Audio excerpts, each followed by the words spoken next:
শোকজের জবাব দিয়েছেন, তবু হুমায়ুন কবিরের জবাবে সন্তুষ্ট নয় তৃণমূলের পরিষদীয় দলের শৃঙ্খলা রক্ষা কমিটি। সশরীরে হুমায়ুনকে মঙ্গলবার হাজিরার নির্দেশ পরিষদীয় মন্ত্রী শোভনদেব চট্টোপাধ্যায়ের।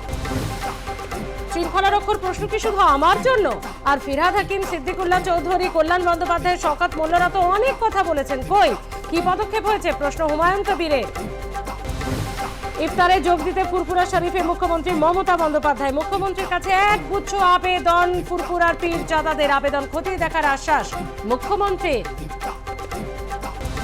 তসলিমা নাসরিনকে কলকাতায় ফেরানো হোক, রাজ্যসভায় তসলিমার হয়ে সওয়াল বিজেপি সাংসদ শ্রমিক ভট্টাচার্যের। শ্রমিককে ধন্যবাদ জানিয়ে পাল্টা পোস্ট তসলিমা।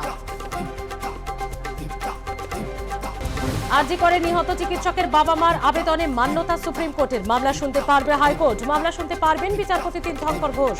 মে মাসের দ্বিতীয় সপ্তাহে মামলার পরবর্তী শুনানি। শিয়ালদা স্টেশনে আগ্নেয়াস্ত্র সহ গ্রেপ্তার কালিয়াচকের হাসান শেখ। শিয়ালদা হাটেবাজারে এক্সপ্রেস ঢুকতেই গ্রেপ্তার কলকাতা এসটিএফের। বিহার থেকে অস্ত্র সংগ্রহ করেছিল হাসান। বসিরহাটের বাগজোলায় ভাঙাচোরা বিক্রির দোকানে বিস্ফোরণ, গ্যাস সিলিন্ডার ব্লাস্ট হয়ে জখম 5। কিভাবে দোকানে এলো গ্যাস সিলিন্ডার? তদন্তে বাদুড়িয়া থানা। আবু কাতালের মৃত্যুর পরে হাফিজ সাইদের মৃত্যু নিয়ে জল্পনা। মুম্বাই হামলার মূল চক্রী হাফিজ সাইদের ওপর প্রাণঘাতী হামলা চলেছে বলে খবর। কাতালের সঙ্গেই নাকি ছিল হাফিজ। চীনের সঙ্গে ঠান্ডা গরমই সম্পর্ক বজায় থাকবে। ভারত শান্তি চাইলেও পাকিস্তান বরাবরই বিশ্বাসঘাতকতায় ফিরিয়েছে।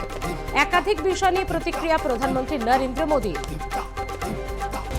মাত্র 25 সেকেন্ডের ভিডিও বার্তা পৃথিবীতে ফেরার খুশিতে ভিডিও বার্তা সুনিতা উইলিয়ামসদের। আমরা ফিরছি আপ্লুত হয়ে বার্তা সুনিতার। মাস্ক ও ট্রাম্পকে ধন্যবাদ। সমাজ মাধ্যমে ভিডিও শেয়ার করেছেন এলন মাস্ক নিজে। বাংলাদেশের ছাত্র ইউনিয়নকে নিশানায় নিয়েছে জামাত শিবির। শাহবাগ বনাম শাপলা নিয়ে রাজনীতি তোলপাড়। নরেন্দ্র মোদীর বার্তা চিন্তায় পড়বে বাংলাদেশ। দেখুন জনমত সন্ধ্যে 7টা।